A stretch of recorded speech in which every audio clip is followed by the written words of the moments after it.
It's officially over. You got it. Officially, yeah. Alliance is 100% official. The owners of Diamond now, yeah. Yeah, the only Wow. thing that's hanging out is Diamond UK and something else. One other thing. I can't remember the other one. What's going on, everybody in Streamland? Welcome back. I'm here with the fellas talking about comic books. So all of you who are indie comic book publishers, chime in. Let us know what you think about some of the things we're going to be bringing up tonight. You know who the crew is. No need for introductions. But we're talking about right now that the Alliance deal to secure the holdings of Diamond is done. Finito.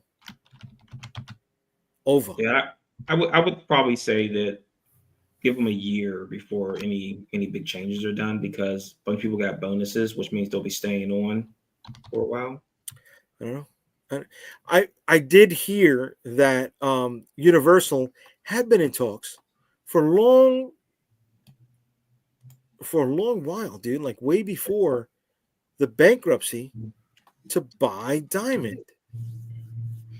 Yeah, Universal has been trying. This was like their third attempt of trying to open up a location in the United States. So I don't know if they want to stop or not. So they may still come into the U.S. But they weren't alone. They were being backed up by another company, and I forgot who they were. I forget the name right now, but they weren't going to. It was parent company wanted a toy. Was it Funko? No, it was not Funko. It was not Funko. It was one of the toy man. What's the other one? NECA. No, it was not NECA. Wasn't it NECA? Yeah, it was NECA. Yeah, it was NECA. The NECA parent company. Yep. Oh, the NECA parent company. Yeah. Okay. Was it Uprock, Upgrade, Up something? Yeah.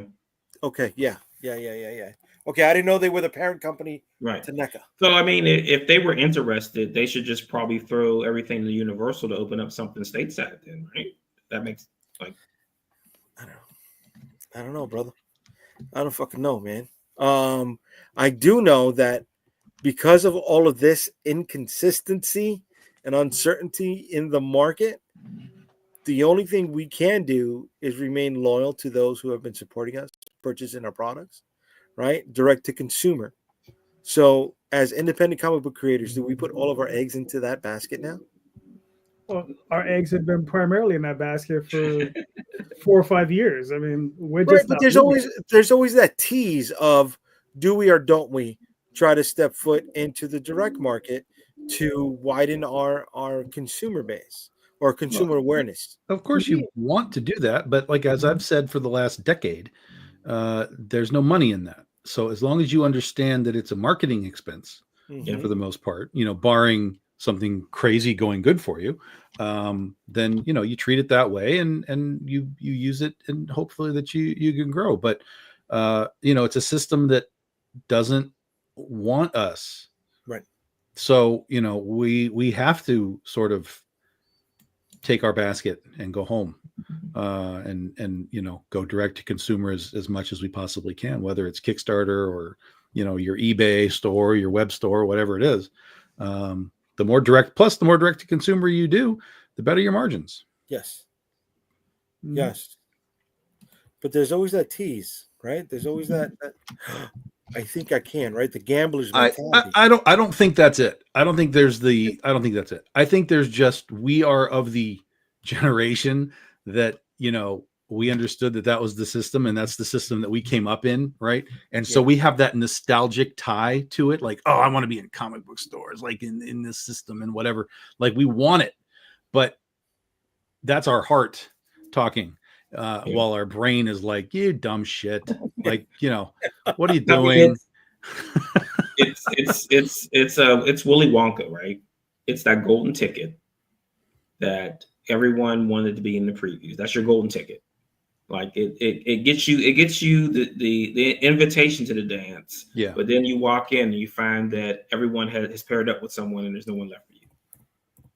Huh.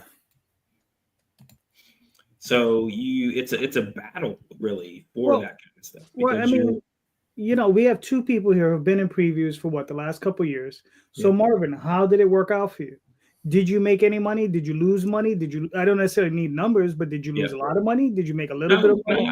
I think like we're always on that line almost. It's like it's like 1 month we do well, the next month we don't. Like it's the numbers are so here's one. So issue 1 is always going to be the one.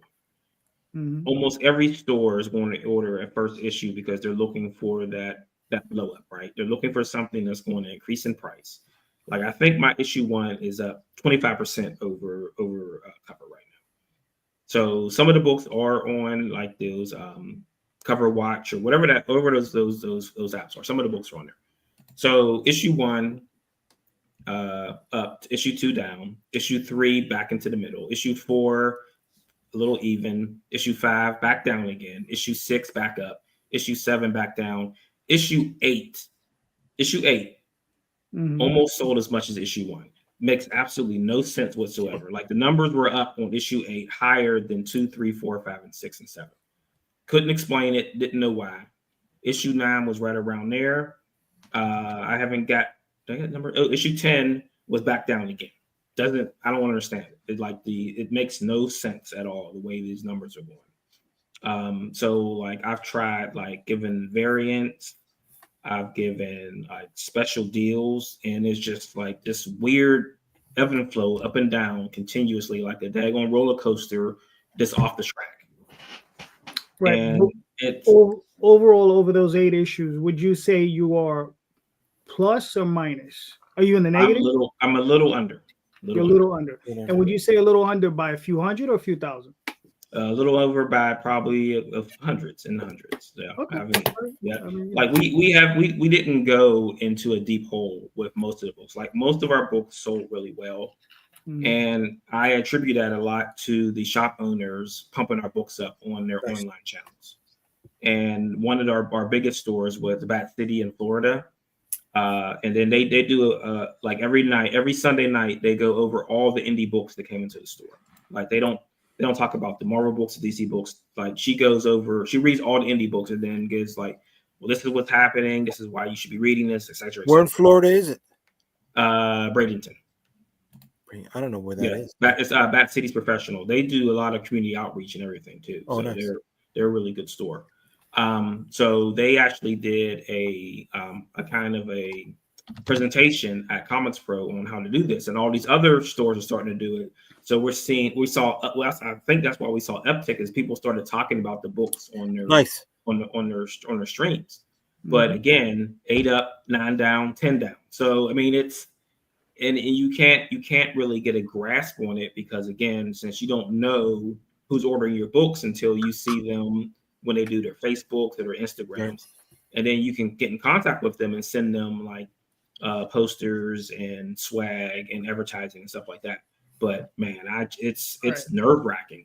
Can I get into a little bit of the nitty gritty with you? So sure. It's up, down. Okay, I get it. Now, when you were printing, I know initially you guys were having problems with your printers and finding printers and having issues with prices. At what do you feel using? I mean, I don't know. Did you feel the price point on the printing end, not the price point of your covers, affected your margins? And if you would use a different printer, let's say overseas, would it affected you positively? Well, we did both, and we do get a deal through the printer. So the printing is a little bit cheaper than it had been when we were using other printers, but it's still in that high mark. But we've done both. So printing overseas will definitely make your margins bigger. There's no question about that because you're talking $1.50 versus 35 cents, right? In most cases. But then there's the added space of where do you put those books at when you're not, if your orders are dropping. So now you've got a bunch of stuff for your online store. You tip them to Jay because he likes to store those. He likes to sleep on those. Yeah, baby. My entire furniture, right? What is it? Instead of Baroque, it's card Baroque, right? It's just cardboard boxes. I got a throne in the phone. No, you're just broke, Jay. You're just broke. Exactly. Broke is the key word in there. Right. Yes. So, I mean, Baroque, not broke, Baroque. So do I feel like that we kind of fell off with distribution through stores? Maybe. Okay. Would I do it again? Yes. Because Well, but that's I'm the perfect crazy. example. You did 10 issues, you were more or less equal, and that's marketing expense. Yep. So I mean, we would do it again because we were able to hit the people who were looking for our stuff. Okay. Yeah, All the right. key there would be, okay, are those people that bought it from the stores, are they now following you on social media? Are they buying your Kickstarter? Yes. You know, have they moved over from that? That's really, Right. and that's kind of hard to figure out sometimes, but that's the key. Yeah. Like we know a few people who were buying in stores that have followed us on. Like I met them at conventions and things like that. So it's that mode that you have to figure out is what I'm doing reaching the people that I wanted to reach? Is it selling? So I don't feel like that I'm losing a lot of money. And how much product am I taking to other places where I'm meeting new people? And it's like I said, those numbers are hard to attain, and it's not continuous, and you're going to feel like that you're failing sometimes. So like I'm still at that mode where I'm going to caution anybody to do stores is you have to know your market, and you have to know that book is going to sell. If you fall off a cliff at issue 2, you might want to quit because it's just going to get worse. Right. But you also got to remember you're pretty much a one-man show. You know what I mean? And the team that you do have, they still operate lean, right? And they're doing this more because of the love. So the outreach that you can perform to enhance your sales, it's still limited in that. So for you to get as much as you got for as long as you got, you gotta give yourself, fucking credit for that, dude. Yeah, I mean, I'm like, that's why I wanted issue 10 to be like a milestone, and I said that issue 10 was a milestone. We made it 10 issues. I mean, it's not. I mean, that's a milestone, but I mean, Jay's very optimistic, and I appreciate the hell out of that. I'm pretty sure Marvin appreciates the hell out of that. But I mean, yeah, I'm optimistic, bro. There's a lot of fucking depressing shit out there right now. I gotta be optimistic and hopeful. The thing is, though, is like Marvin's obviously done well. He's more or less broken even, right? But in the end, we want to get a little bit above that. We want to get ahead a little bit above that. Of course, right? So I mean. Patting yourself on the ass for walking down the block, without getting hit by a bus, it's not really a big thing. I mean, it's not really a big thing unless you're somebody that just came off of crutches, unless you're somebody that fucking, has a goddamn knee scooter right now. Listen, come on, bro. Give him some credit. There's context to all of that. No, exactly. There is context to it. And I mean, Marvin. Yeah. You obviously worked really hard on this, right? Now, what do you feel is the next step? You understand, to make you successful. Yeah. Right. I mean, I mean, I guess it's going to be what the topic of the show is that we have to go direct and not. What's that? What he told me? The show had a topic? What the fuck? Jay had a topic on the show? I did. Hello. Oh shit! I'm semi-pro am, baby. I'm semi-pro fucking am, bro. That's like, I ain't got a fucking topic. I may have brought it up as I was setting the night up, but I came up with a fucking topic. You might be a semi-pro something, but I don't know what. But look, you know what? You laughed a moment ago, and I understand, right? There's a little bit of jest in this, but you got to also look at it like this. Marvin had the fucking chops, the skill, and the perseverance that I didn't. He was there. He pulled it off for 10 issues. That was 20 months, right? Because he was releasing every other month. Yeah. He dealt with fucking headaches.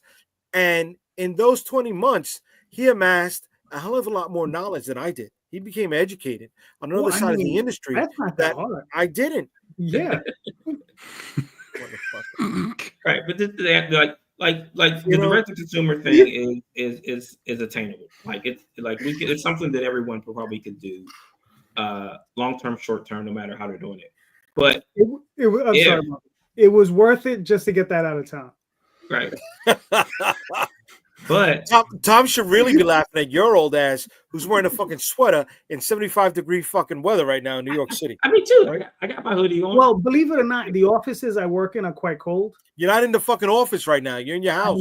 I know where I'm at. You know, and in my office, it's actually quite cool. Right. Asshole. He wants to keep the temperature level so that whatever is in the office, he keeps his office like that. So it's not there's not that jarriness when he walks in there. But yeah, so I mean, direct to consumer is a great thing, but keep in mind on one thing. So if you go back 2-3 years when Nike decided they were going to go direct to consumer. They were like, "Oh, we're done with physical stores. We're going to go direct to consumer," and it blew up in their faces. Right. And then they had to do this big whole marketing push to go back to brick and mortar stores. So for us, I think that why we're looking at direct to consumer, and our margins are higher than they were higher for me when I was going direct to retail. Well, and we already have examples of direct to consumer working. Yeah. Brian Polito, Dan Mendoza, like we can see it working. Shit. Michaels, you know, publishers are doing it with IP, publishers are doing it with their own IP. Like it works. It works at various levels, you know, not everybody's at the same level, but it's there for you if you want it. And you are ready, willing, and able to, you know, work for it and you know, push yourself to do it. Right. As I said, it's attainable. I think everyone should. I mean, that should be like, is that should be your primary focus on everything? Probably. Well, I'm sorry. Primary focus is direct to consumer. Yeah.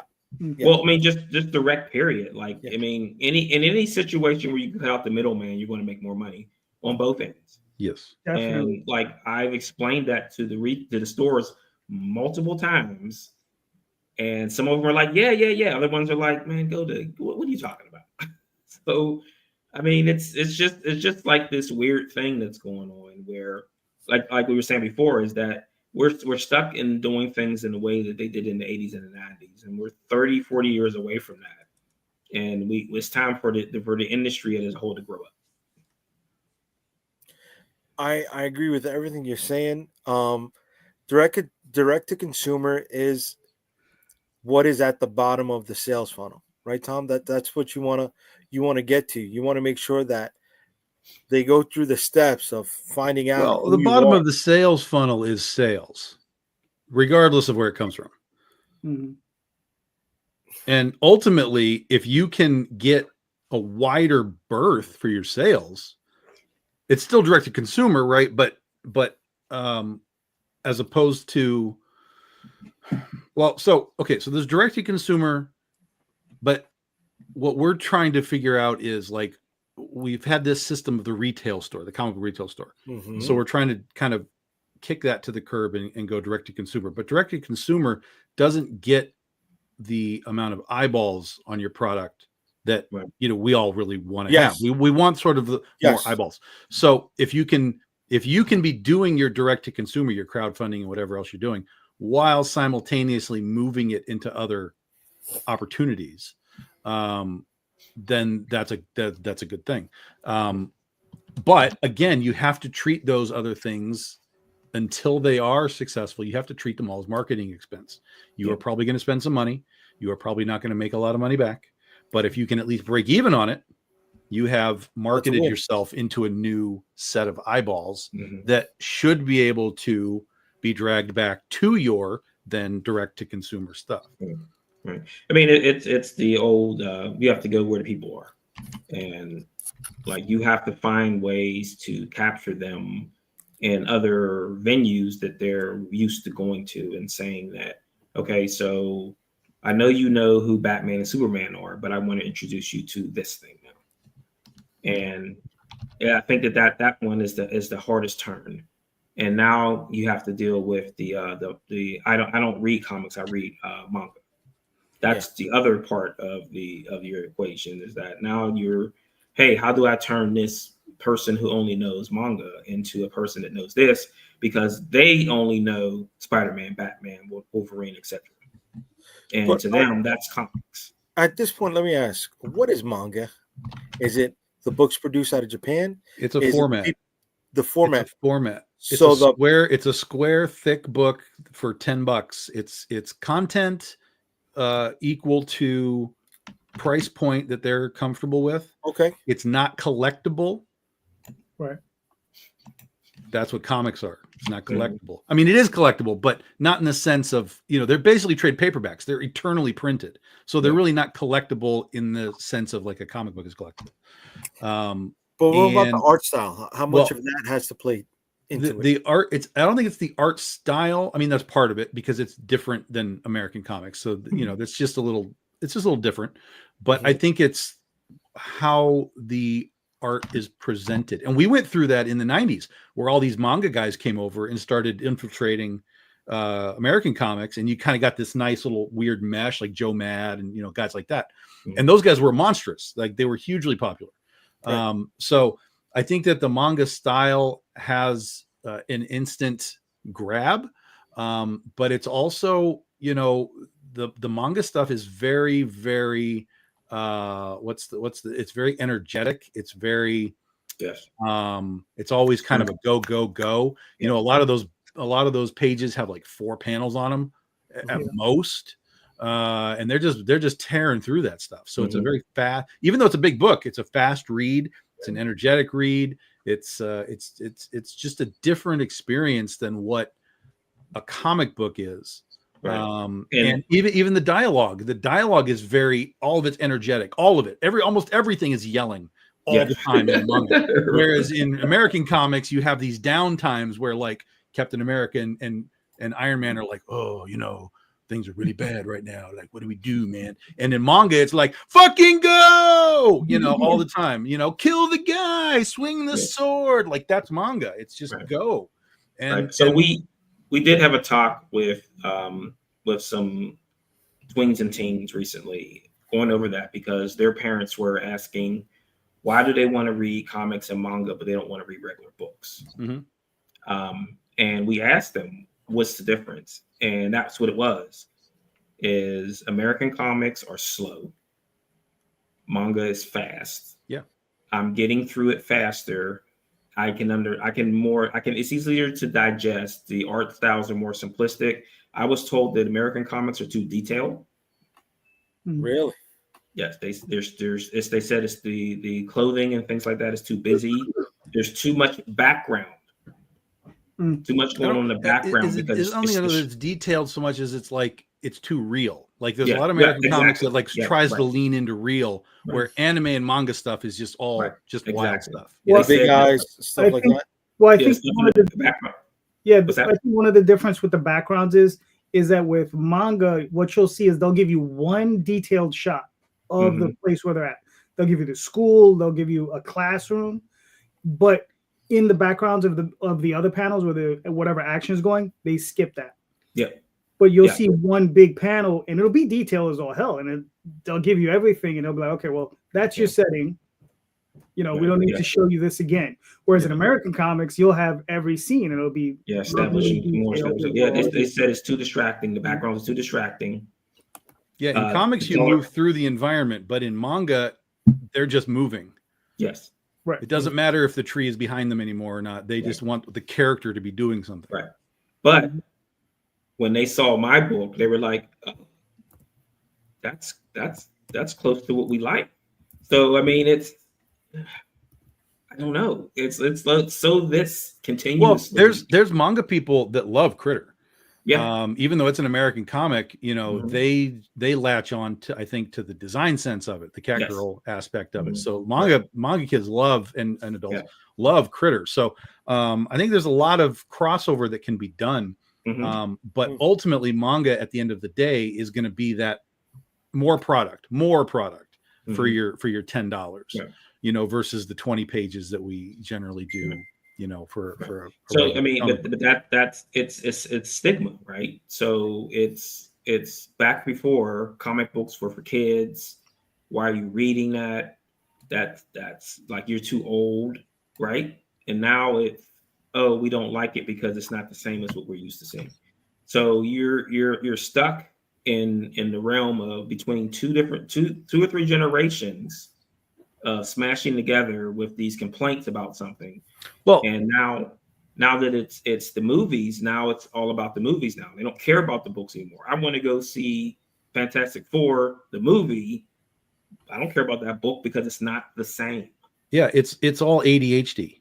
Yeah. That's all it is all ADHD. They want to move through something, they want to tear through it, they want to get the complete whatever it is, and then move on. They don't want to get bogged down with too much.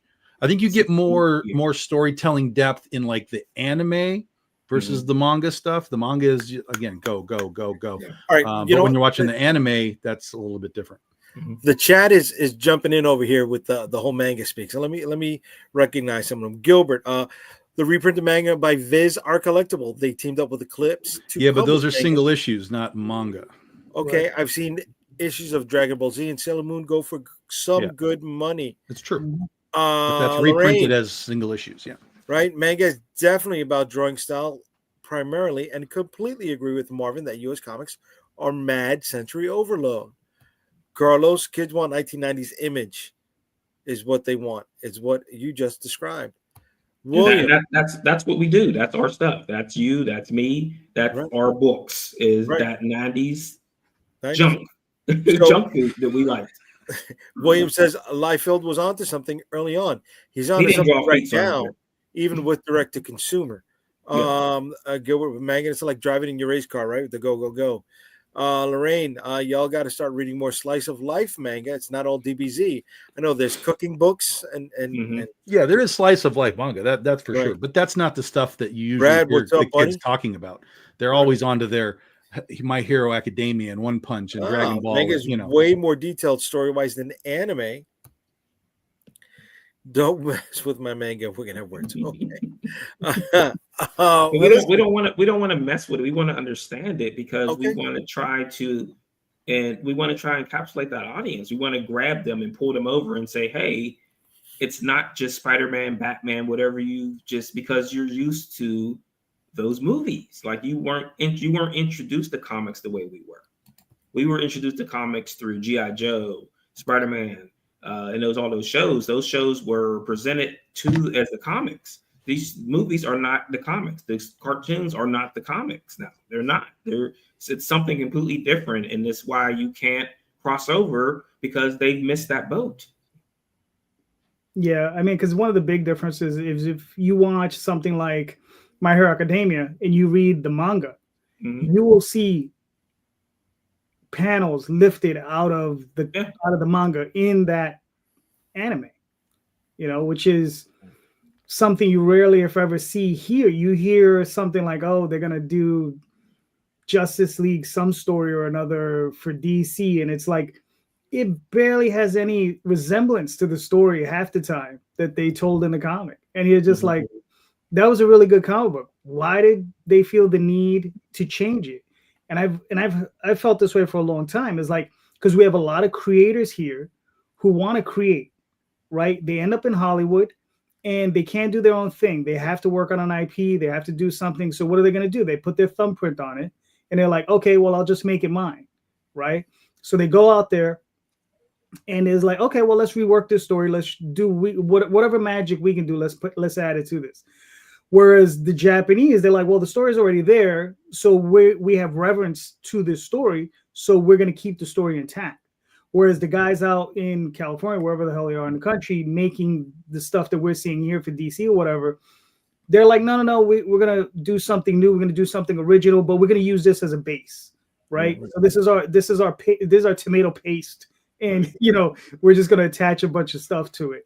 And some of it is good and some of it is not so good, but in the end, when you see that stuff, I think it would be better served if they would have just taken, if they're going to do an adaptation, let them do an adaptation direct, right from those. Well, it's a regift. It's regift, right? It's what? It's a regift. Like you opened the box, you didn't like it, so you rewrapped it and get it to somebody else. Oh, I've done that. I mean, the thing is, it's not even a regift. It's a rethinking of what's going on. So Um, what do we call this, Calderon? Is this a Well, rethinking? Is this this was isn't both an anime and a manga, right? well, what it was originally an anime, Mhm. and I was contracted to write it in the 90s, and I wrote it. The company that originally did it, they went under. It was a P Anime or Pioneer Animation. New set of guys, Armature Entertainment, bunch of cool dudes. They wanted to. They're reprinting it, right? So they're doing a Kickstarter. It's actually going to launch tomorrow at 3 p.m. So sign up now. So they're reprinting the original 6 issues, right? Illustrated by my good friend Matt Lunsford, written by myself. And this story is based on Tenchi Universe. Tenchi Universe seems to be the most popular section of this IP in America. And it was just something that they gravitated to. We're like, all right, so let's it's one of these things that kind of like burned me a little back in the day. We never got a trade paperback, so this is it. We're getting our trade paperback. So, but it's pretty good. It's a lot of fun. It's Tenchi Muyo. You just got to check it out. It was on Toonami and a whole bunch of other places. I mean, it's been out there for a minute. So, and here's the thing. This isn't the only. I mean, I don't even want to call it manga. This is just an Americanized version of an original story that I created for this IP. It's not like it's based on anything from it. It just has their characters. Obviously, I kept the characters true to the nature of the characters in the anime, but I created a brand new story, and it was it was a lot of fun when I did it. So Okay. All right. You know, Cool. but- It goes live tomorrow, 3 p.m., right? PM, yeah, There's going to be a live stream launch for this? yeah. I'll be on there with them tomorrow. Oh, very nice. Yeah. So Very excited. nice. You're so excited, JD. Oh yeah, well I love the live stream, man. It's just like no, but it should be cool, man. I mean, the fandom is very large, right? And the longer we leave it out there, the more people are like, oh yeah, really? Oh, that's cool. I got to get that. All right. Right. So for anybody interested, the link is in the comment section. There you All go. right, right there. Check it on out. Sign up. 472 followers. Myrtle Beach, South Carolina. Okay. Yeah. So in the world of anime, manga, reproduction, true to the storyline, this is within the universe. So nothing that shows up in this book was in the series on TV. Well, we're talking about was storyline. The characters are all from the TV from Okay. from the anime. I mean, Tenchi Muyo, Ryoko, Ryoki, all these other characters are from there that they're all in the book. So Okay. so, but hold on though. I wasn't done with my line of questioning for Marvin. I still gotta break out this spotlight on. You know, I mean, interrogate it. Yeah, some of the questions should apply to Tom also. He was in previews as well. I know. But this is a little different because with Tom, he was working through a publisher. Uh-huh. Whereas No, Marvin, I was in Diamond all by myself. First 4 years. Yeah, no, but that was back in the day, right? Oh yeah, it doesn't matter anymore. You know, I mean, that's like forever ago. No, That I was back when there were 20,000 comic shops, Thomas. Exactly. You know, back when I did it. Oh no. But the question is Marvin. Yeah. And Tom, please feel free. I mean, but the question is okay. Your base cover price was $3.99 or $4.99? $4.99. $4.99. Now, if you had doubled the size of your books and moved to either $8.99 or $9.99 price point, do you think that would have been better for you, for your business? So I probably can answer that question for you next week because my last issue in the previews currently was 48 pages. Okay. And I went $7.99 for it. I don't believe that page count is that important. Well, I think he's talking about the price point. Yeah, it's more the Yeah, price. but page count, price point, I mean, if you have more pages, you really need to have a higher price point. I mean, you just kind of have to. But I think the lower the price point, the better, particularly within the context of somebody trying something trying something new for the first time, the cheaper it is, the more likely they are to be like, okay, I'll give it a try.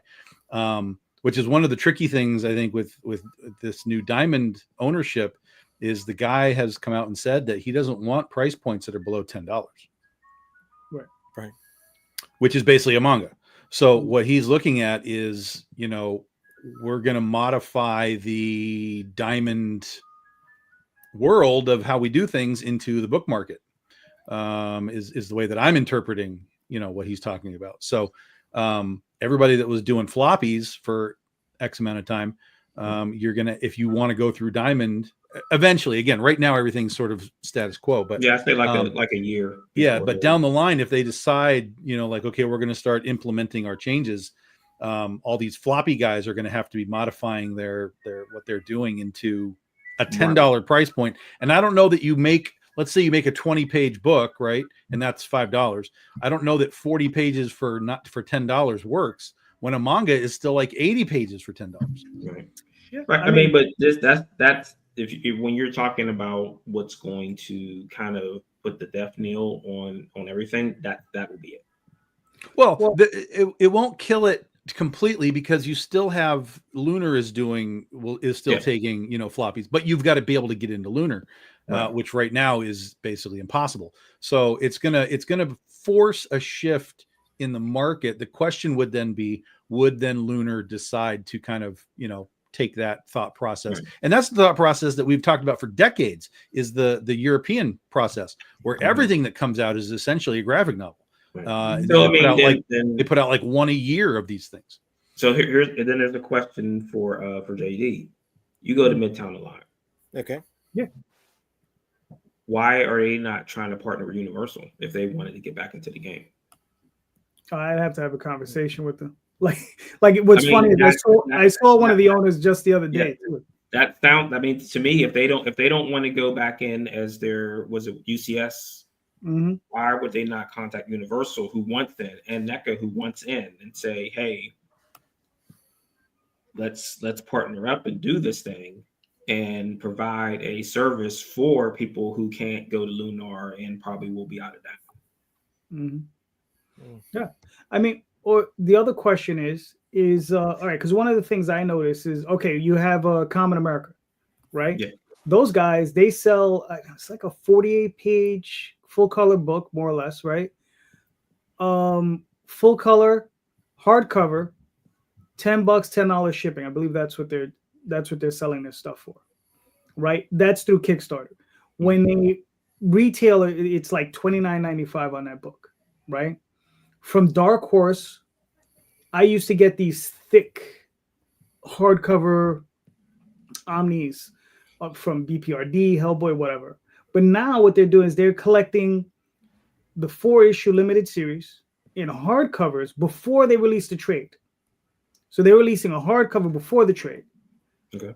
So going along with what you're saying with European style or whatever, would it maybe behoove us to start rethinking the format and going full color, hardcover, maybe 4 issues at a time at a much higher price point, which would be $24.95, something along those lines. Oh, that's the European method. That's what that is. Problem is that just costs a shit ton more money up front to get one of those books. Because if you're doing 4 issues and you're doing 20, 20, 20, 20, it's a lot easier than just producing 80 pages at the beginning and saying here's a big thing. But if we're front loading on Kickstarter, like we're paying for it on Kickstarter basically, right? So we're making up our money on there, and then sure, it's just a matter of the timing in that regard, because if you're producing 4 issues worth of content on one Kickstarter, you've got to tell them like, look, we're doing this in July, but it's not shipping until January. Right. You know what I mean? You've got to give the time frame for the production. But I mean, if that works, then that works. I have no problem with that. As long as they know when they should be expecting it, it might be okay. And then this continuously happens at conventions where I get but I wanted this one. So I've gotten, hey, when's the trade coming out? Oh, you got the trade. I want the singles. Yeah, That I mean, happens all the time. Yes. I Yeah, understand that. right. So it's just Well, that. that's why the makes- system has always worked. Floppies, trade paperback, That's- hardcover. The system right. has always worked. mhm. But and that's why the floppies are collectible, quote unquote. Yeah. Is that eventually they run out of print, and then you've got to go find them on eBay. That's Right. the system that we've existed in. And so if you switch that up, you're not selling comic books anymore because you can't really grade trade paperback size things, and you're not doing variant covers on all that crap. Like, it changes the entire system of comics if you suddenly start doing, like, essentially original graphic novels as your Mhm. product. Mhm. And I'm Well, not I saying mean- it's good or bad. I'm just saying that that's what's going to happen, is if there's Right. there's a seismic shift in that regard. Right. Well, I mean, I can only use myself as an example. Like, so what what I'm doing, I produce in black and white, then I move the color, and then I do trades, right? And then, but the stuff I have is paid for. Like, all the material is paid Yeah. for, but I release them as single issues first through, Kickstarter and whatever. And then now the question is okay, now do I repackage it as hardcovers and sell that through the direct market where, get a little extra bump or whatever? You understand? That's the conversation, right? Mhm. And that's really, I think, where we might be heading, where we're going to be getting our stuff funded on, direct to consumer, and then, putting out a much higher end product on the back end, all the way at the end through the direct market. Right, but it's a perfectly viable system, right? I mean, it's or course of progression, Mhm. right? Because the product has already been paid for, right? The production work has already been paid for, so you can spend a little extra on that premium finish, on that hardcover, right? On higher end paper, And have they that- even do that on Kickstarters. They'll do like a hardcover omnibus thing, and they'll be for the purpose of sending it to retail, but then they'll also just do like a Kickstarter exclusive cover. Right. right. But they are, in fact, funding a complete print run of the whole thing for retail also at the same time. Mhm. Yeah. Yep. Yeah. Can that be considered collectible? Because Sure. it's not like they can reprint It's- that again. No, again, it is collectible, right? But it's not collectible in the context of the way we understand comics, where Mhm. it's a floppy thing. It goes in a bag and board, goes in your box. Mhm. It's obviously it's a limited edition. If it's a Kickstarter exclusive, they only make 300 of them. Right. Then it's a limited thing. But you can't grade it. You know what I mean? It's just a different sort of a collectible. But Yeah. yes, it is 100% a collectible. Yeah. Yeah, but also, I mean, because there is a big, I guess, secondary market for hardcovers that go out of print. Sure, Right. 100%. Yeah. Especially on the Omnis. That's why they get really upset whenever Marvel does a second printing. yeah, right. Because you'll see some of those Omnis, they'll go like $400 at some point. It's crazy. It was like, what the hell? You know what I haven't noticed recently, going up in market value or being spoken about, are any of the tie-ins to the Daredevil series that's out right now? Dude, nobody Right? cares about Daredevil. I'm They- sorry. they Nobody don't. I haven't cares heard- about I haven't Daredevil. heard any buzz, dude. Even again, we're talking about another show that is getting good ratings, like people are liking it, but Mhm. no one's watching the show. Just like all these Star Wars shows and all that, like no one's watching this. So And even if it's getting good reviews, which I can't deny, it's getting good reviews. Like Mhm. no one's watching it. Like, Andor 2, man, Monday. oh my god, What, Tuesday, 22nd. Oh, Ugh. sorry. All right, so there you go. Yeah, Talking about yeah. the What most do you- I'm looking pointless forward thing. to it. I'm Yeah. looking forward to it. You didn't like Andor? Oh, I hated it. Oh, okay. I hated Really? it. I hated it. I I got think- through Why? maybe 4 episodes, and I was like, "Get me I out of think here!" Tom hates chocolate and everything good. Fuck me. Oh I my mean, Rogue One was bad enough, but to do a Oh. prequel to a prequel, like There it is. There it is. On. What do you Yeah. mean? Why was Rogue One bad? everything about Rogue One was bad. Oh my God. Everything. Give me everything. one thing. Everything down to the last, like, whatever, 30 minutes. Once I get to Scarif, you had something going on.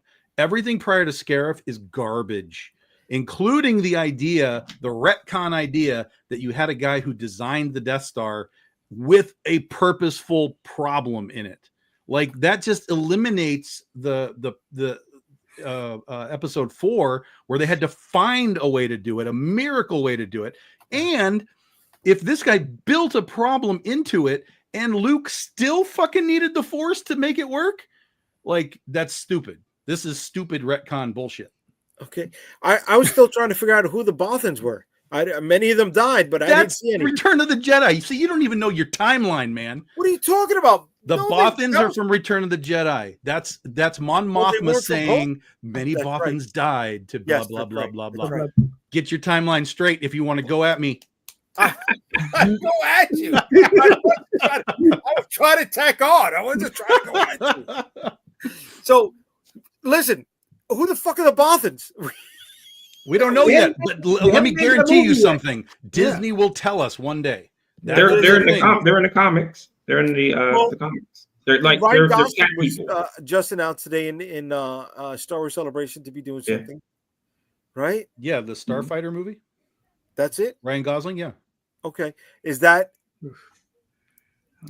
it's Like its own another version of what the they Luke say family? is that it's its own story. It takes place after Rise Sequel. of Skywalker, but it's its Yeah. own story. So it's not going to be like a So it direct might- So it might not Skywalker suck? thing. It might not suck. It might not. It might not. Maybe the no, Bothans will not show all up. of them suck? All right, hold on a second. If Rogue One was bad, Rogue One's bad. what do you I didn't think so. Bad. Where, I like where Rogue. were the last 3 at? Garbage.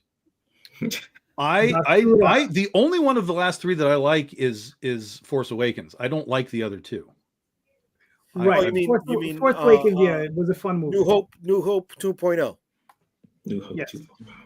Yeah, but it understood what it was doing. It everything that New Hope, or sorry, everything that Force Awakens did was on purpose, and it even made fun of itself. It knew what it was doing. Okay, so it's bigger with Han Solo, right? Like it knew where it was. It knew what it was doing, Uh-huh. and it was also taking notes from George, who did the same thing with the prequels, where he tied in all of the sort of history, kind of repeats itself kind of stuff.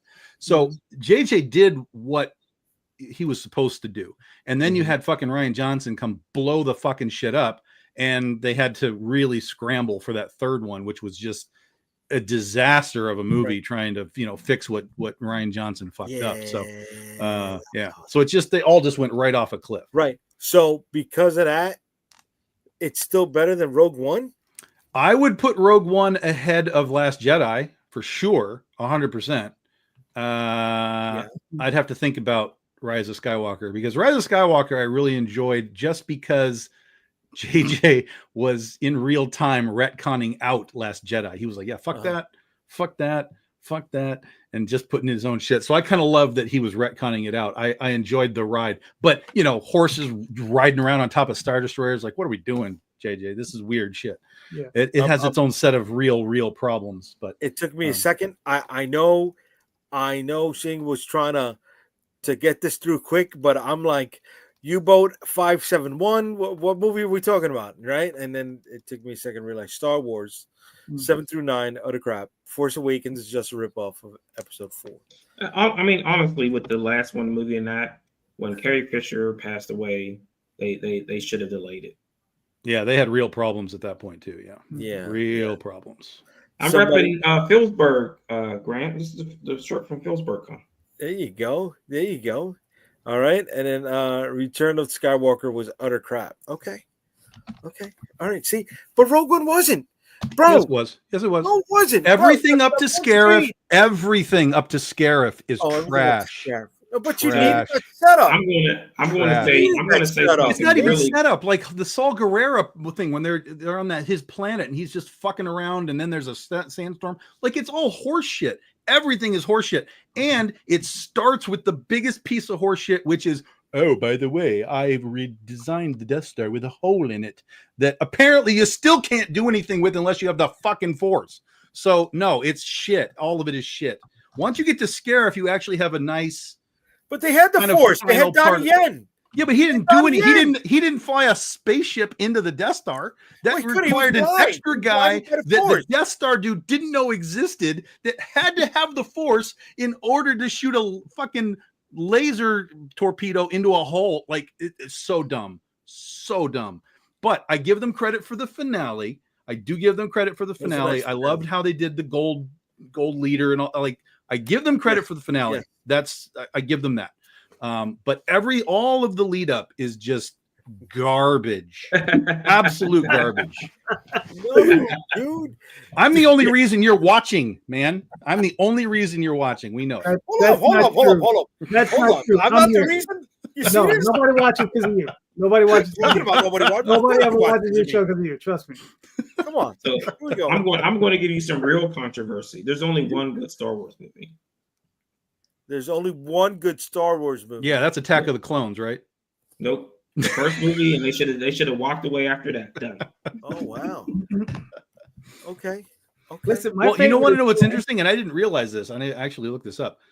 The original 3 Star Wars movies, they all made less money down the line. Star Wars made money, Empire made less, Jedi made less after that. Yep. Yeah, which I Well, I did not know that. If you go back and grab like Starlog in front of it, people hated Empire Destroyer. Yeah, Empire got shit on. They hated Return. They hated when the Ewoks showed up. People were like, "I'm done with these movies." Yeah. They were Well, done. come on, the whole song. Yub nub. Yeah. Yub. No, they didn't get that far. Of course, I Like there was a guy who ran a Star Wars, like one of the bigger Star Wars newsletters. He quit after Empire Strikes Back came out. He was like, I can't believe they released this Yeah, movie. People Wait, talk it's about really like how Return of the Jedi. yeah, people talk about how shit is right now. It was happening back then. Yeah. Yes. It was absolutely happening back Yeah. then. We just didn't have the They- internet to really have it Right. focused. You know, Well, I mean, in my opinion, it Return was. of the Jedi or Empire. What do you mean? Empire. Empire got shit on. Yeah, Well, they Oh, both yeah. got Empire. But Got They both Return of did, the but Jedi Empire is where did, yeah. we see the Ewoks. Jedi is where you see the Ewoks, right? Right. Yeah. But Jedi, Lucas's first wife, wasn't editing Jedi. She edited New Hope and Empire. Hmm. And I think well, that but led to a little bit of Empire didn't. gravitas. It wasn't the editing. Empire just got crapped on because it was too dark. It got too dark. It was a cliffhanger, Yeah, was that a- kind of crap. right? They didn't, because the first one is very for kids, and then this one is like, oh, this is like too dark. This is way too many things. Right. But I was of Empire Strikes Back as a kid. I mean, I went into that movie like and came out like, what the fuck did I just see? Like, put me back in the theater, like right now. Let's go. Yeah. So I think the kids loved it, but the sort of adult level element was like, this is terrible. Well, I got- like if you remember, like the original movie was that Flash Gordon swashbuckling stuff, Yeah. and the second one is not. It's really dry. There's a lot of like talking, and there's a lot of slowdown in Empire. I'm of the camp that Empire's, I think, the best of them all. I am. understand the people that say that New Hope is the best. I completely understand that. And that's it's hard to argue, but I still think Empire is the best. Yeah. Yeah, I love Yeah. Hope. I do. Even I as a do. kid, I thought Empire was the best. Yeah, I they do. like in those articles, they hated Yoda. They gave Yoda a beating. You know, I thought Yoda was always a puppet. He wasn't. Deep Roy was in the Get Up for Yoda for a minute. Well, it was both. You got Mhm. both. It was both, right? Yeah. Right, Because Frank Oz was doing puppetry for that too. When they introduced Yoda and they said, "This is a Jedi Master, this little thing. What Yeah. is he going to do?" Yeah. Right. And it took us 40 years to find out what he could do. Yeah. Right. Well, And I'll people got like mad the frog. about that too. They were Yeah, mad well, about that. I admit I got mad about that. I was like, "This is retarded. This is stupid video game stuff. What is going on?" What was worse? He's like walking with his cane, and all of a sudden, like, well, what do you need a cane for, bruh? And then he picks up the cane afterwards. Yeah, Yes, yeah, it was yeah. very Kaiser Soze. Yeah, But what was worse? Yoda jumping around or R2D2 flying? Ugh. R2D2 flying and then shooting and then spilling oil and then setting Yeah. things on fire. Yes, that was bad. That was bad. And, But no, apparently, he lost that skill in the next set of movies. yeah, Yeah. yeah. It wasn't just 3PO that got his mind wiped, right? No, And I I mean- just to me, I was think of drunker at those that point. movies. I think the problem what it was is that you went so far off in all these subplots that you forgot that Anakin was supposed to become Vader. and then you got to Revenge of the Sith and had to rush through it to get him to that point. All right. So, in the scope of all of this, is it about Luke? Is it about Obi-Wan? Or is it about Anakin? Well, the first 6 movies are about Anakin. I mean, it all depends on how you're focusing on it, because it's about Anakin, those 6 movies, really. But then when you start to add in things like the Obi-Wan TV show and stuff like that, Right. it starts to, you just add to it. You're just adding layers to the whole thing. But if you just watch the movies and you don't go into any other product, it's the story of Anakin. So, okay, who was Obi-Wan? Was it Sir Alec Guinness, or was it Ewan McGregor? Ewan McGregor. Ewan McGregor McGregor. is Obi-Wan now. He's Obi-Wan. He played Obi-Wan. He played him more than Alec Guinness did. Okay, Yeah, I am glad you movies said that. I'm glad you said that, right? Because that meant you accepted change.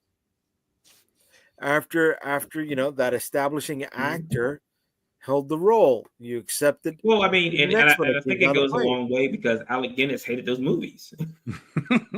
Yeah.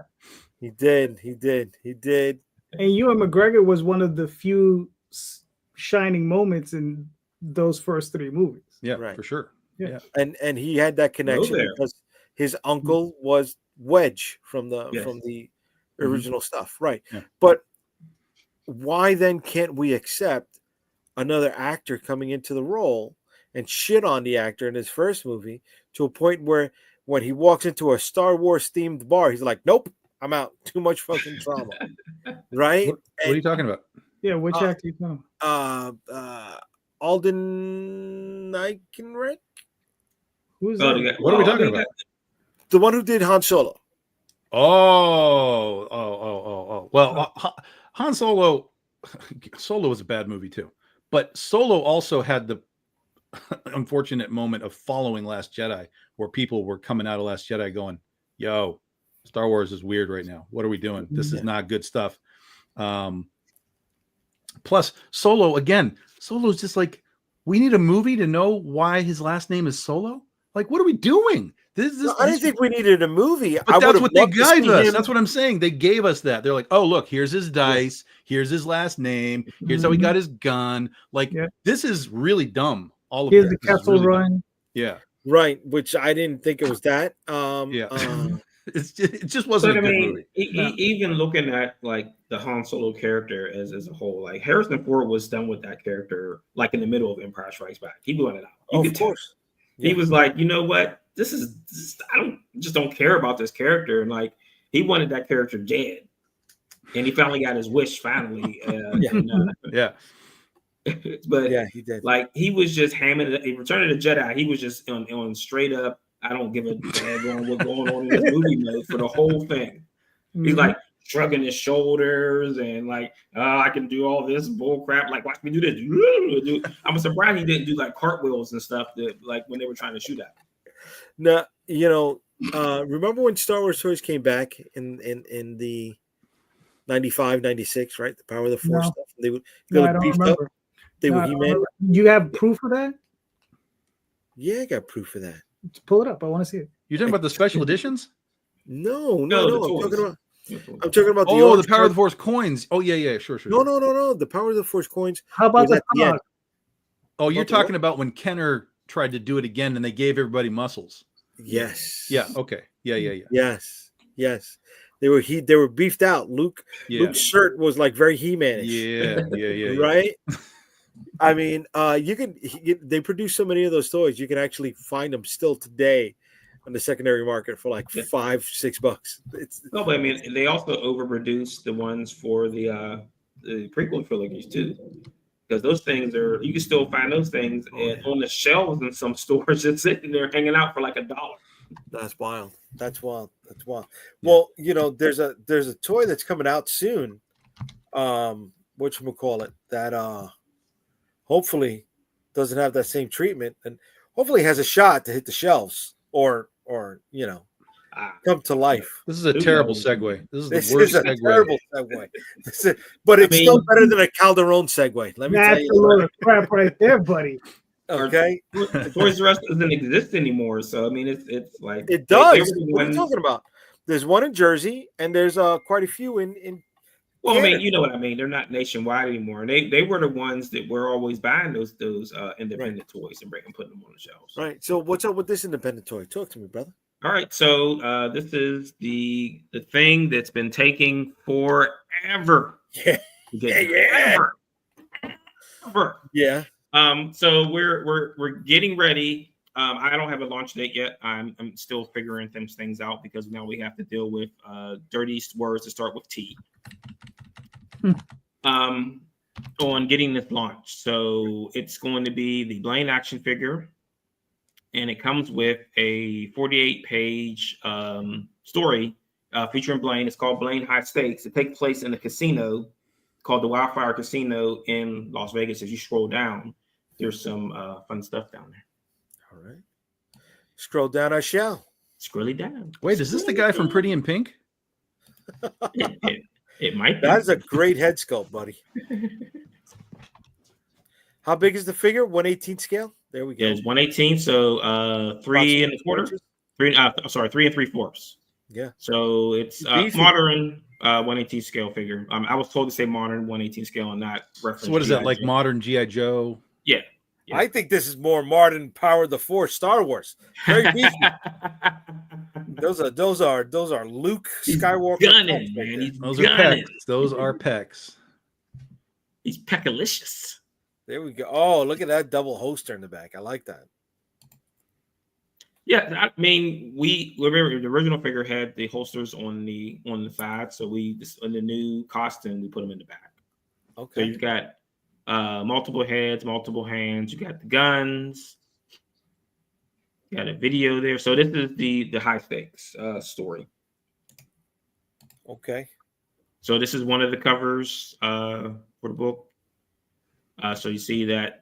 Oh, So that bad guy is very toyetic there, Marvin. what's that? He's very toyetic. Yes. Yeah. So I mean, if you've ever seen the movie Smoking Aces, Yes. we're kind of riffing on that a little bit. So yeah, so there'll be poker chips as part of the Kickstarter. You'll get a book, you'll get an action figure, you'll have some fun. And all, How much and would all he for be not retailing? expensive. How much would the main tier for just him be? I think we're going $30. $30 because Yes. it's coming with the book also. All right. Yes. So without the book, it would have been like what, 25? Yes. Okay. Yeah, love 20, 23, 24, 25 in that room. And what are you looking at doing with the tumultuous T-word. We're going to pretend like it doesn't exist at the moment. we're going to try to stretch this thing out as far as we Right. can. So Right. we're going to see what happens with that. But I mean, I don't know. I mean, it's going to be tricky. I mean, if you feel like we're going to go forward with it in the current state, we might as well just do it in the States, because I mean it's going to be around this. It would be around the same price. Right. Yeah. So everybody knows that I'm in the same boat. It's funny. We've all got certain errands, right? Tom and Calderon have already produced their figures, right? And here are Marvin and I that are struggling. We're struggling. Look at that. Yeah, we're working with the guys who did Tom's figure, Loose Collector. So very cool. If you see the quality on that figure, I mean, same thing. And what have they been telling you? To hold tight? Yeah, pretty much. They were supposed to give me a new price, and then the third round of the T-word hit. Yeah. And yeah. So I mean. And like you were saying before, would it be cheaper for us to buy our own toy factory? Dude, listen, you ask, and a hopper is affordable. It's the painting of the figure afterwards and the carving of the mold that's the headache, right? That's the real fucking headache, man. And I know it because I'm going through the same fucking thing right now.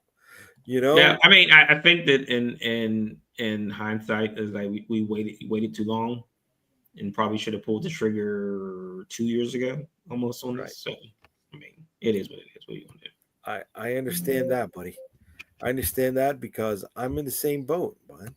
I should have Maybe we pulled should. the, I mean, maybe we just like buy lottery tickets and try to hit the jackpot. I have no fucking clue, bro. I have no clue. Because I'm gonna be at, are you gonna be showing that when you go to Heroes Con, North Carolina? Yes. You're gonna take the Yes. prototype with you. Well, Okay. I've got the prototype downstairs. So yeah, Okay. and I got like the plastic container because Blaine was injured in travel. Oh So I got shit. like I got it and I opened it. And I was like, because they told me it's very fragile. Be very careful. As soon as as soon as I opened the box, his leg was like hanging to the side. Like, Yeah, I know it. I've been there. I've been there because I got my prototypes that I'm going to be showing. I'm still going to Joe Fest in a few days. Excuse me, I'm still going to Joe Fest in June, right? And we're bringing our prototypes with us. We're bringing a tester as well, so that way people can fiddle around with the articulation on the figure. Yeah, and that's not something they can do with the painted prototypes. Yeah. Right. This is all stuff that I did not have in hand when I launched initially, but maybe that worked out because I know people that launched recently, that were successful in recent months that are really struggling to bring their stuff over to the States right now. They Yeah. cannot. that's and I mean, and that's the horror part about it is that even when you fund it, you figure out, oh, I don't have enough. Right. So They cannot So- bring it Yeah. up, right? So then here's another look at our main. We're doing another prototype version of our main character here, the Interceptor. Because like Marvin said, they're fragile, and not that our last one fell apart. It's just paint started to chip, wear and tear after a while, and then well, I mean, they're not fragile. I mean, what are they? It's Italian, man. It's fragile. They're fragile. I get it. The family from the Goonies, right? Oh, it's the Fragilis. I get it. It's Christmas Story, bro. It's fragile. Doesn't know his Star Wars timeline. Doesn't know Christmas Story. Like, I hated what Christmas is happening? So I hated mean, Christmas Story. and for people out there, and I know like the people were like, we're trying to lighten the mood on this, but Yeah.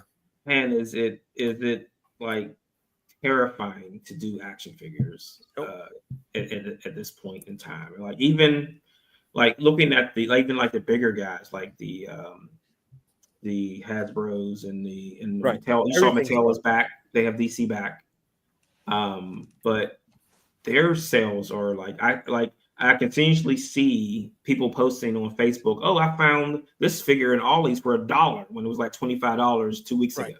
So I mean, it's the market is so, it's like you think the comics market is bad, like the action figure market is worse because again, children aren't growing up with these things the way we grew up with them, so they don't care about it. The action figure market is an adult market. Yeah, so it's completely adult market now. But even the ones that they make for the kids, they just don't care. Like, well, here's what I was told. Right, if it has an action feature like spring-loaded arms, a rocket-firing missile, that's for a kid.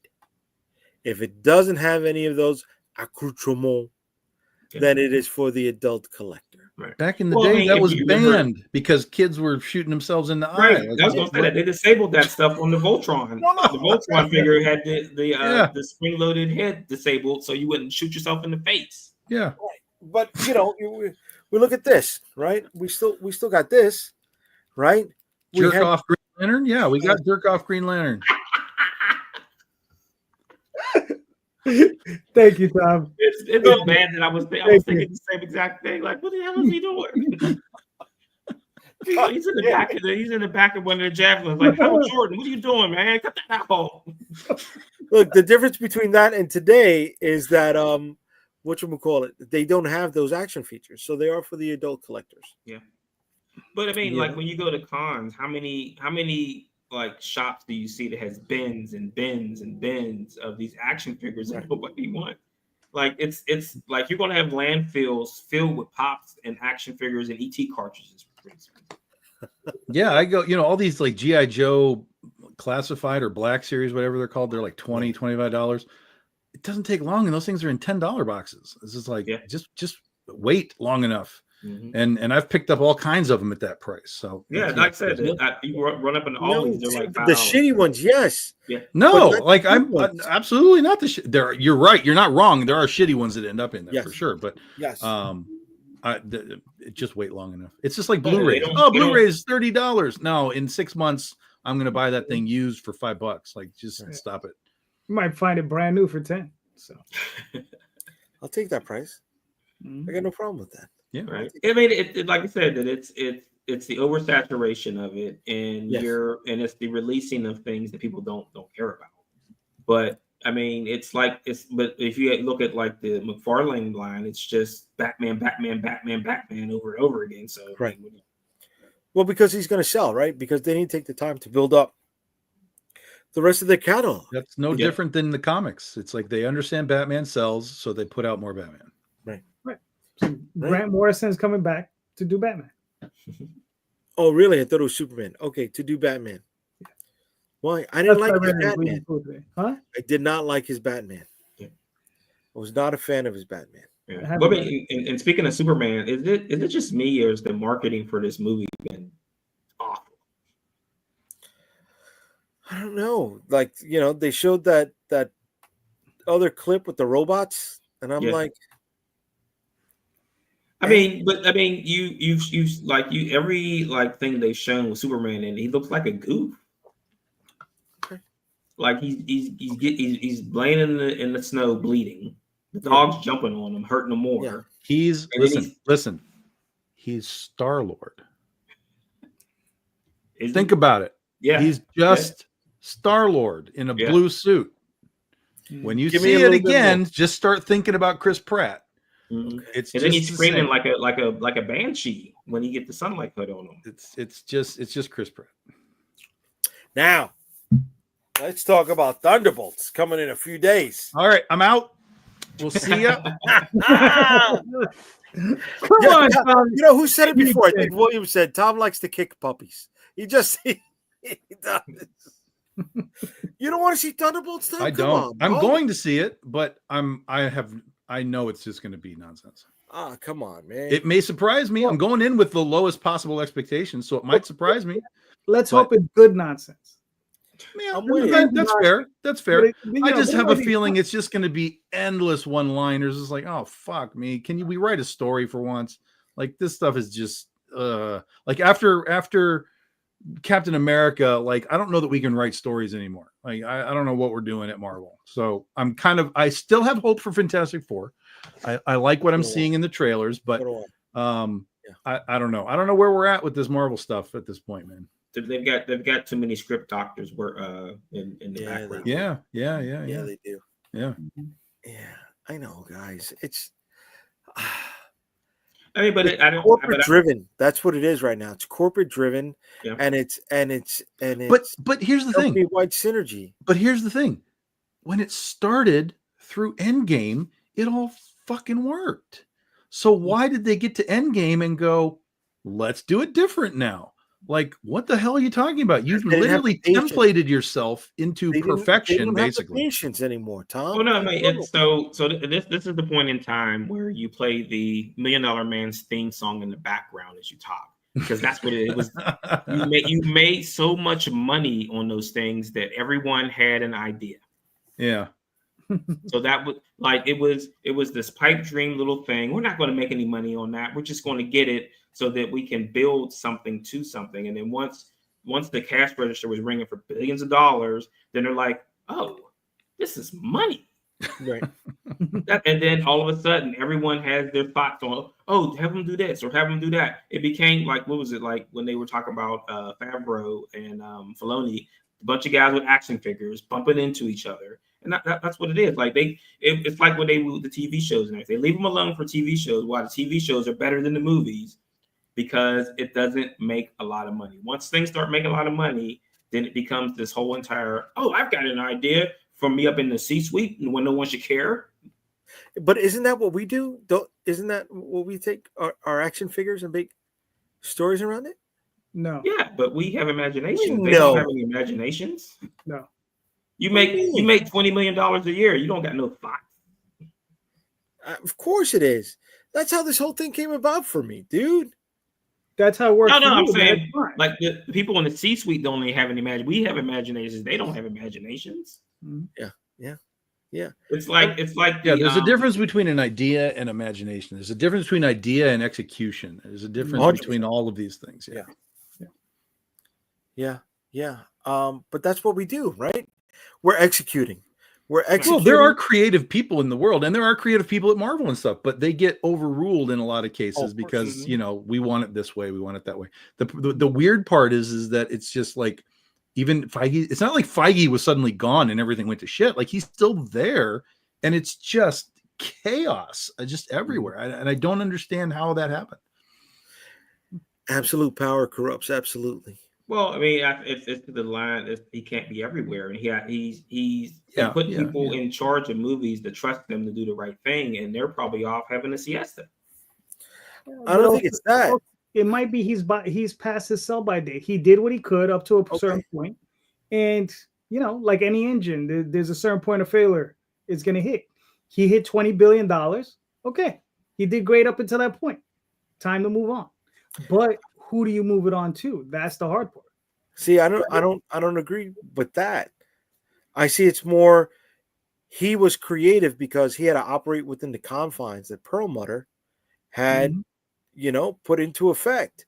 Right. And he did the best he could. And from that, they came up with magic. But once Perlmutter was ejected from the company and he got his spot. And the board over at Marvel Comics. Right. He got rid of them as well. Exactly. Right. Exactly. Right. And some of those guys, not all of their ideas were great, but some of those things that they did bring up hit and worked in the movies. And once those people were gone, right, he just Well, I mean, here's the thing. They can't figure out how to make a Blade movie. Yeah. Like, if you can't make a Blade movie, something's really wrong over there. Let me tell you why they can't make a Blade movie. Why? Because they're not trying to make a Blade movie. They're trying to make a Blade's daughter movie. Well, that's what I'm saying. They're weaving in and out of all these, like, well, let's change it and let's do this. And it's just like, right. And then they go to the comics movie. and you figure out that Blade doesn't have any good comics. He doesn't have any. Does he have any? No, not one. There are no good Blade comics. None. Well, you saw recently Delroy Lindo spoke out. He was like, I got tired of waiting for the project, so I took off.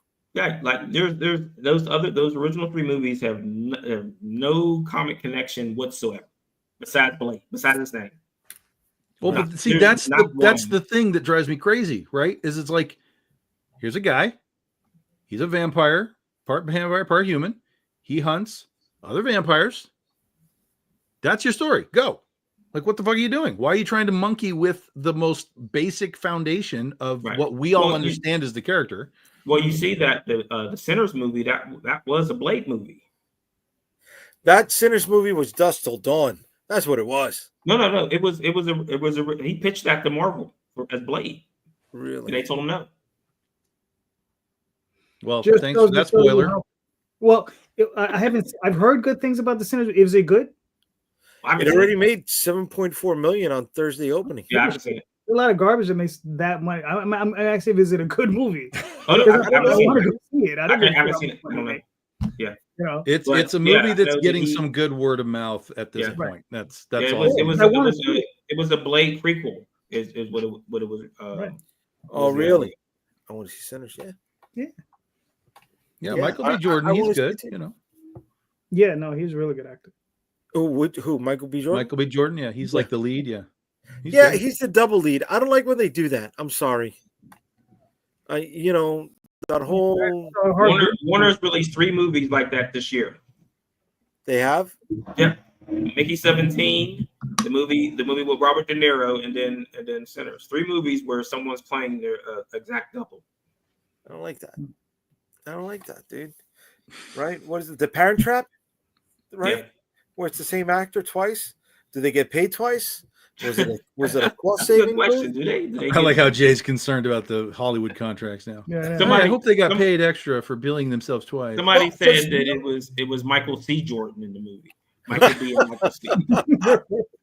There you go. Here, Excellent.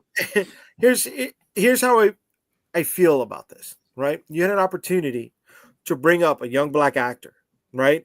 To bring up the Q rating, to make them someone who's marketable.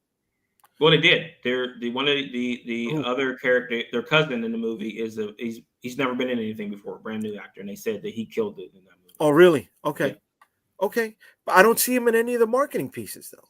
You know, I see A vampire Michael B. Jordan, and I see a regular Michael B. Jordan. Yeah, they're hiding him on purpose because they don't want to reveal some of the story. But yeah, he's in. Okay. Yeah, brand new actor.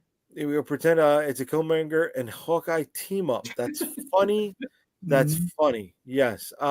Blade is easy. I could write in a heartbeat. The Black Mirror, Marie Laveau as a villainess making a deal. Adds the African vampires who are able to survive the usual instantaneous methods of vampire destruction for 10 minutes. Okay. I mean, like I said, Well- if they throttle back and try to make a Blade movie first and not try to intermix all this other stuff into it, then you could do it. But Well, I mean- Blade should be. Here's the thing: Blade should be Iron Man. Yeah. Iron Man as the foundation of what you're doing next, and Okay. Blade would then open the doors for everything that is Midnight Suns, Mhm. Ghost Rider, and all that kind of crap. But you use Blade as Iron Man, and then you move forward in that sort of template in the Mhm. Midnight Suns, universes, Right. Problem is, which they've already played with. They have Werewolf by Night. They have the Swamp Yeah. Thing. uh-huh. You've already got some of that kind of floating around. Cool. Elsa Bloodstone. You've got it. It's right there. Now they've take shit the Blade. bed Yeah. Well, no, with the Ghost Werewolf by Rider. Night movie. Are you kidding? They- no, but the, they shit the the old. bed. I'm not talking about the old Ghost Riders. Okay. Yeah. Yeah. Oh, yeah, those are They tough. have to go forward with this stuff. I'm talking about the new stuff. But I mean, Um, and I think but your problem remains is that you've got people from the C-suites shouting down on what they want in this movie, and they won't. You have to let creative people create and get out of their ear, because that's when your problems happen. Yeah, I'm sorry. Rob brought up the Blade miniseries with Sticky Fingers as the lead from 2000. that was bad, brother. That was bad, brother. But I That was mean, bad. in all honesty, you kind of had that with the Blade after the second movie, where it became more of a battle between the director Wesley Snipes and the Oh, studio. in number 3, yeah. Yeah. With So Goyer. you've already had those problems with people having ideas. That's Hollywood, right? That's why our stuff is so much easier to put out, because we're the one vision that's directing it, right? We're the Right, one and- that's and driving it. I can have cameos in any character in my book. There you go. And you have. Yeah. Feige, have. just I call can- me. I'll fix your Midnight Suns problem. Take care of it. Right. We'll take care of it before the end of the year. Just call me. But who else is in Midnight Suns, though, Tom? Other than Ghost Rider and Blade. Moon Knight. Moon Knight is part of it. Werewolf by Night. You can Mm-hmm. use the Swamp Thing as part of that, or not Swamp Thing. Man Man Thing is Thing? part of that. Elsa Bloodstone. Yeah. Damon Hellstrom, Satana. Yeah. You can get deep into that. Plus, really Doctor Strange and the demons, the devils, all that kind of stuff can Okay. fit into the Midnight Sun stuff. You can't use Morbius because Morbius is Oh. over at Sony. He is over at Sony, but he was, Mhm. that's right. He was. Yeah. He was part of the, it was 5, right? It was 5 books. It was Ghost Rider, it was Morbius. Yeah, it It was was Spirits of Vengeance, Darkhold. Vengeance. You've got Night Stalkers. Which Blade came from. Yeah. Yeah. Right? Hannibal King and Drake. Yeah. Yeah. You got Night But- Stalkers too. Yeah, it's right there, and they already introduced the Darkhold. That was in the fucking Scarlet Witch thing. So it's all right there. All your pieces are But right how many there. of those? How many pieces are marketable? I think Blade is marketable. It would be tough just because the original Blade movies were good and people are really like on that. It would be very hard to do Blade, but it could be done. And then Ghost Rider absolutely is a marketable thing if you do it right. So and then from Ghost there, Rider, here's the thing. I mean, who the fuck knew that Guardians of the Galaxy would be marketable? Yeah, like, what the agreed. hell is that? There's a tree and a raccoon. Like, what are we doing? Right. which actress turned it down because she said it was going to be a flop? That was Amanda Seyfried. yes, yeah, that's right. Yeah, Yeah, Yeah. she said she was going to be Gamora, and she turned it down. That's right. She said no. yeah. Amanda Seyfried. Yeah, Yes. She said she didn't want to be part of the first flop.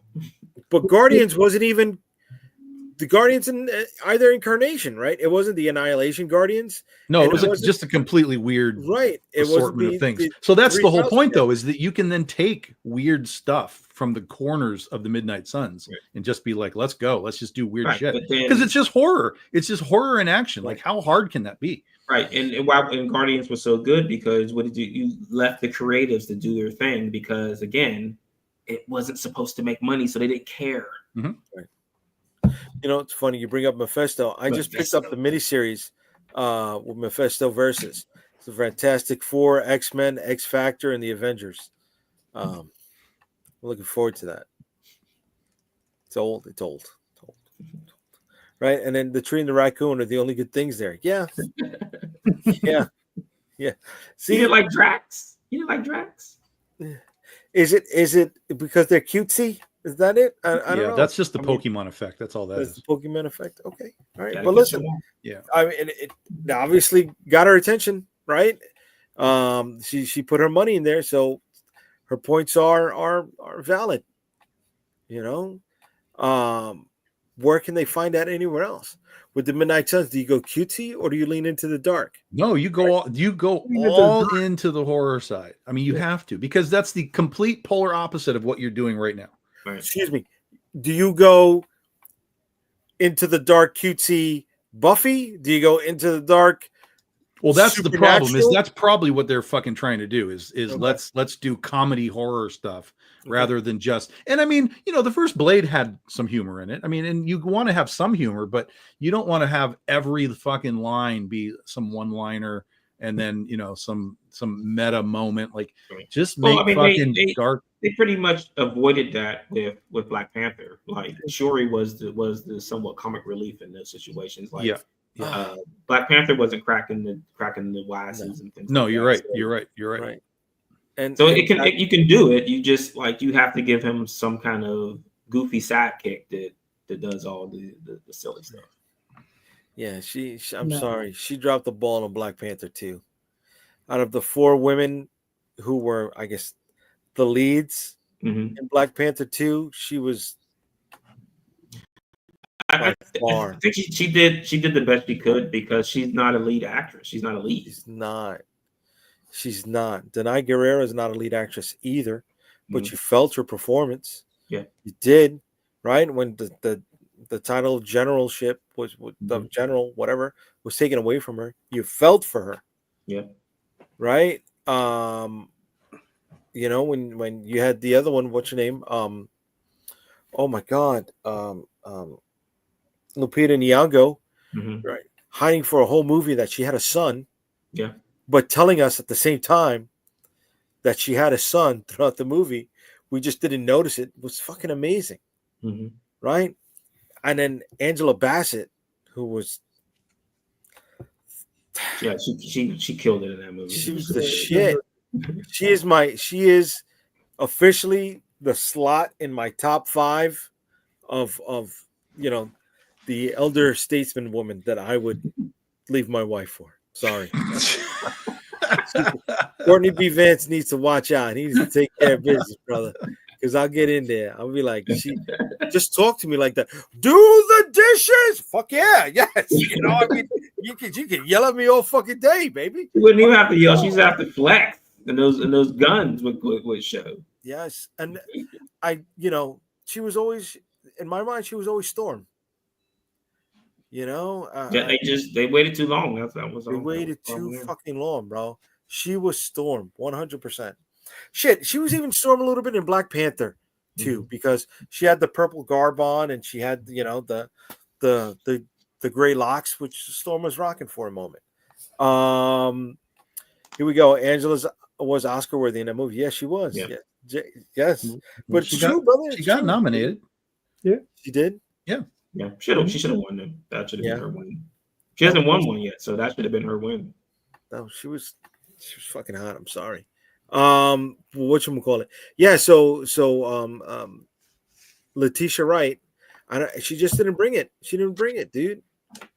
You know, even in the scene with what's his name, Winston Duke, Mhm. At the funeral, Winston Duke was carrying that scene. Yeah, I thought that she came into her at the end of the movie when she's sitting on the beach. I think that was her moment there. That was a button on the flick. That was the end, bro. Yeah, I know, but it allowed her to get emotional in that scene, and that like they didn't allow her to get emotional. Like they gave her the more of the flipping of her character from the first movie to the second movie, and it didn't really she didn't have like a transition phase in that movie. It went way into the emotion without her being emotional right at the beginning of the movie. And that's the thing, man.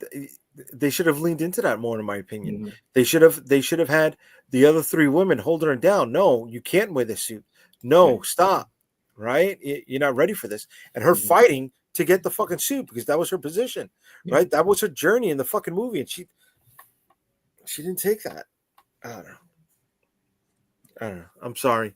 It came out already. We can't rewrite it. I can only take the lessons I've learned from that and try to apply what I feel was missing into the stories that I'm writing. Right? Is that something you guys do or no? I mean, yeah, that's how like you come up with a lot of this stuff. Like when I mentioned that my story is riffing on Smoking Aces, like I'm taking something I saw there and saying that, well, I would have liked it more if they done this or done this, done that. But I mean, that's our journey too, is that we want to try to introduce things that we feel like is missing. Yes. Like Calderon, is that something you feel you do with Oswald or no? No. Thanks.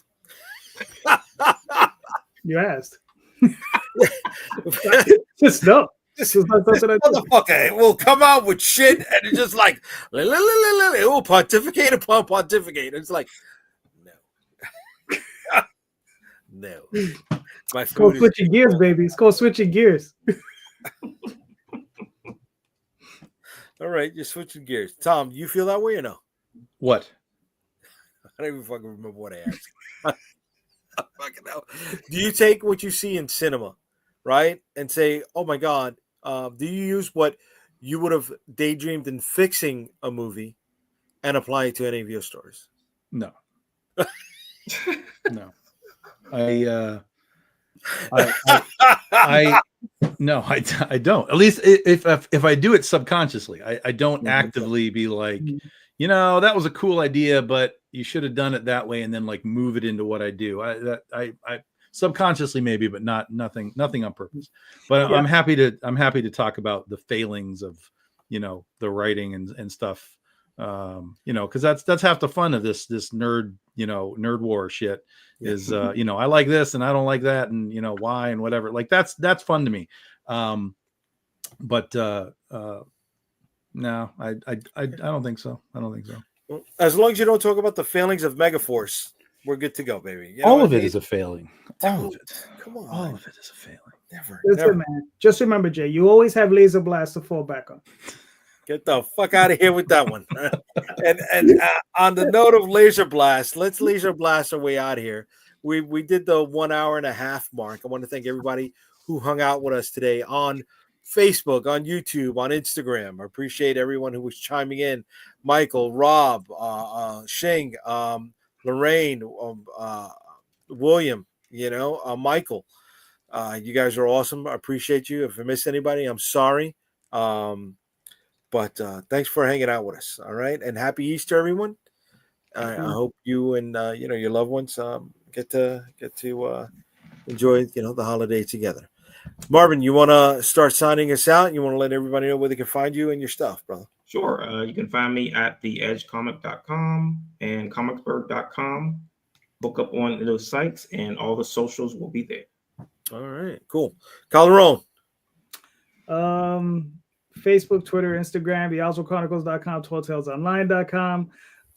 Again, Kickstarter starting tomorrow, the Tenchi Muyu, so you can go check that out. The Oswald Chronicles will be back on Kickstarter, I don't know, 3 weeks or so. Every 3 weeks. something like that. And then and this Sunday night we'll be back with Mr. Rosario if he can make it. Yeah. You know, yeah. Like last week and the week before, but it's whatever. It is what it is. Dude, things happen, bro. You know I what I'm saying, understand. bro? I'm not, dude. I I'm feel not, like I just got put on notice to be watching. Probably, the probably did. Ah! Probably did. Mhm. You know. Yeah. Yeah. At Listen, least I I'm know being- the dependable person in the room. Oh shit! All right, Tom, Mr. Dependable. You want to let everybody know where they can find you? BigDogInc.com. Okay. Very cool. All right, and is there anything coming up soon? Yeah, we're gonna be we're back on business now. I've gotten through all of my issues that everybody knows about for this what's been happening. So we're back in business now. We're gonna be launching our Dirty Pair tribute mini story called Critter and Chloe on April 30th. It'll be just a quick like 10-day campaign, and then in June we'll have our big Penny for Your Soul launch the first Saturday of June. So we'll be getting back into our cycle for the year. Awesome. If anybody wants to sign up for the pre-launch pages you saw today, they're in the comments. And I want to thank everyone again for hanging out with us on June 20th to 22nd. We're still going to be heading out to Joe Fest in Augusta, Georgia, and you can see the figures there firsthand, and you will be able to put your hands on the testers a little bit. You know, they're still fragile, but you can put your hands on the testers, test out their articulation, stuff like that. Fragile, not fragile. Fragile. Got you. So with that, and then we got New York Comic Con in October. Guys, you can do more than one pre-launch page at a time, right? Yes, you just can't be live with multiple things. You can't be live. Okay. And the pre-launch page continue to run while you are live with one of them, or no? Do they see? Okay. Yeah, you can launch pre-launch pages before it's even approved now. Okay. Awesome. All right, guys. Again, thank you, everybody. Appreciate it. We'll catch you next week. Later. Thank you, everyone. Have a good night.